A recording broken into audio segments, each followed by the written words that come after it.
नमस्कार दोस्तों, हमारे अपने YouTube channel Subhash Chandra success point fest पर आप सभी दोस्तों का हार्दिक स्वागत है। दोस्तों, आज के वीडियो के अंदर हम बात करते हैं प्रमुख जननायक के बारे में और देखते हैं सबसे पहले गोविंद गुरु के बारे में। गोविंद गुरु का जन्म डूंगरपुर राज्य में एक साधारण बंजारा परिवार में हुआ था। यह दयानंद सरस्वती से बहुत अधिक प्रभावित थे। इन्होंने डूंगरपुर, बांसवाड़ा, दक्षिणी मेवाड़, सिरोही, गुजरात और मालवा के बीच के पहाड़ी प्रदेश में रहने वाले आदिवासियों को संगठित करने का कार्य किया। इन्होंने 1903 में संत सभा की स्थापना की। ये हमारे सामने हैं इनका चित्र। जो गोविंद गुरु हैं, ये प्रमुख जन नायक के रूप में सर्वप्रथम स्थान रखते हैं। आगे हम चर्चा करते हैं इनके बारे में। तो संप राजस्थानी भाषा का शब्द है जिसका अर्थ है संयुक्त का प्रेम और बंधुत्व। तो सभी को बंधुत्व और प्रेम से जोड़ने के लिए इन्होंने संप सभा की स्थापना की। संप सभा के माध्यम से गोविंद गुरु ने आदिवासियों को शराब, मांस, चोरी, लूटमार आदि से दूर करने का प्रयास किया। यानी कि इन्होंने समाज में जो बुराइयां थी उन्हें दूर करने का बहुत ही महत्वपूर्ण कार्य किया। मेहनत मजदूरी करके अपने परिवार का भरण पोषण करने का संदेश दिया। गांव-गांव में स्कूल खोलने और बच्चों बूढ़ों को पढ़ाने और ज्ञान के प्रसार का संदेश दिया। रोज स्नान करने व ईश्वर में आस्था रखने की बात कही। आगे हम देखें अर्जुन लाल सेठी के बारे में। तो ये जो पेंटिंग्स है ये अर्जुन लाल सेठी जी की है। इनका जन्म जयपुर में हुआ था। जयपुर में इन्होंने वर्धमान विद्यालय की स्थापना की। ये अंग्रेजी, पारसी, संस्कृत, अरबी और पाली के विद्वान थे। इनके वर्धमान विद्यालय में देश भर के क्रांतिकारियों को समुचित प्रशिक्षण देने की व्यवस्था थी। सेठी धार्मिक शिक्षा के साथ साथ विद्यार्थियों को देश सेवा और क्रांति का पाठ पढ़ाते थे। प्रसिद्ध क्रांतिकारी रासबिहारी बोस के संपर्क में आने के बाद राजस्थान में सशस्त्र क्रांति का संगठन करने का दायित्व श्री सेठी जी को सौंपा गया। नेक्स्ट में हम देखें श्री केसरी सिंह बारट के बारे में। तो केसरी सिंह बारट राजस्थान में सशस्त्र क्रांति के साथ जुड़े थे। केसरी सिंह ने राजपूताने के जागीरदारों और रईसों में ब्रिटिश शासन के विरुद्ध स्वतंत्रता संग्राम में उनका सक्रिय सहयोग प्राप्त करने का कार्य किया। उदयपुर, जोधपुर, बीकानेर के राजघरानों पर उनका गहरा प्रभाव था। केसरी सिंह बारट ने चेतावनी चुंगटा नामक प्रसिद्ध सोरठ लिखकर मेवाड़ महाराणा को ब्रिटिश शासन के विरुद्ध सचेत किया। आगे हम देखें राजस्थान के महान क्रांतिकारी और किसानों के मसीहा विजय सिंह पथिक के बारे में। तो ये जो पेंटिंग्स है ये श्री विजय सिंह पथिक जी की है। तो विजय सिंह पथिक का वास्तविक नाम या बचपन का नाम भूप सिंह गुर्जर था। इनका जन्म उत्तर प्रदेश के बुलंदशहर जिले में हुआ था। उन्हें क्रांति के संचालन हेतु राजस्थान भेजा गया, परंतु क्रांति की योजना के असफल होने पर ये भूमिगत हो गए या जमीन के अंदर रहने लगे।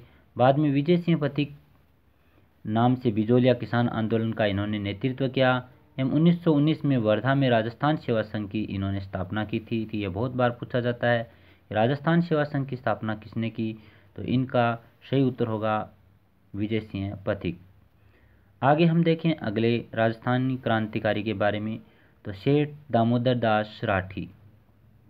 तो दामोदर दास राठी का जन्म पोखरण मारवाड़ में हुआ था। राष्ट्रीय चर्चाओं की ओर इनका बचपन से ही झुकाव था। खरवा के राव गोपाल सिंह से राठी की अंतरंग मित्रता थी। प्रथम महायुद्ध के दौरान रासबिहारी बोस और राजा महेंद्र प्रताप ने सारे देश में क्रांति की योजना बनाई थी और 21 फरवरी 1915 का दिन उसके लिए निश्चित किया गया। राजस्थान में अजमेर, नसीराबाद की छावनी पर कब्जा करने की जिम्मेदारी खरवा के राव गोपाल सिंह और भूप सिंह को दी गई। इस योजना के लिए आर्थिक सहायता राठी ने उपलब्ध करवाई थी। 1921 में राठी जी ने ब्यावर में आर्य समाज की नींव रखी थी। आगे हम देखें बहुत ही महत्वपूर्ण ठाकुर जोरावर सिंह बारट के बारे में। तो चांदनी चौक में लॉर्ड हार्डिंग पर बम फेंकने वाले रासबिहारी बोस के साथ ठाकुर जोरावर सिंह भी वहां उपस्थित थे। ठाकुर जोरावर सिंह ठाकुर केसरी सिंह बारट के छोटे भाई और अमर शहीद कुंवर प्रताप सिंह के चाचा थे। इनको पकड़ने के लिए कोटा सरकार तथा बिहार सरकार ने भारी इनाम की घोषणा की थी। लॉर्ड हार्डिंग पर बम फेंकने की घटना के बाद 27 वर्षों तक भूमिगत रहते हुए सन 1939 में इनकी मृत्यु हो गई।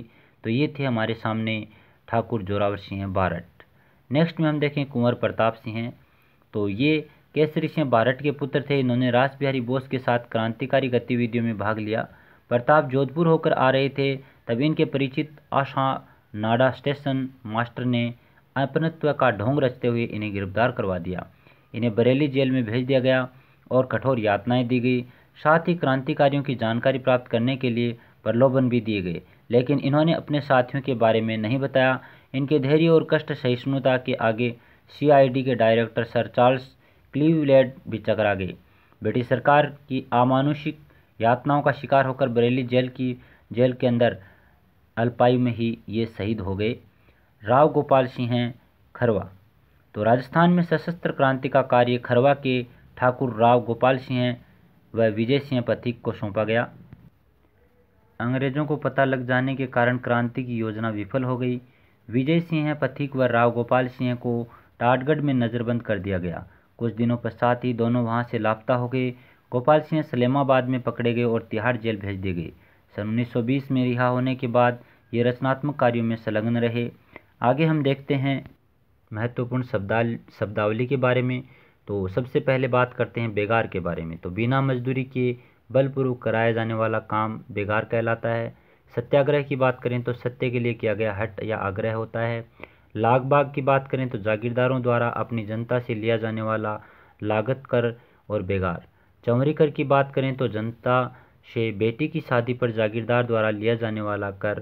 तो ये बहुत ही महत्वपूर्ण शब्दावली थी जो हमारे वीडियो के लास्ट में आपको सेंड की गई, आपको शेयर की गई। दोस्तों, हमारा वीडियो आपको कैसा लगा? अगर अच्छा लगा है तो आप लाइक करें, शेयर करें, सब्सक्राइब करें और हमारी सब्सक्राइब संख्या बढ़ाने में हमारा पूरा सहयोग करें। जय हिंद दोस्तों, जय माँ सरस्वती। स्वस्थ रहें, खुश रहें, हमेशा जीवन में आगे बढ़ते रहें, यही हमारी कामना है, यही हमारे ध्येय है, हमारा लक्ष्य है कि हमारे सब दोस्त हैं वो आगे बढ़ें और हमेशा अपने जीवन में खुशियाँ प्राप्त करते रहें। ऐसे ही हमेशा हंसते खेलते पढ़ते रहें, आगे बढ़ते रहें। जय हिंद, जय माँ सरस्वती, जय हो।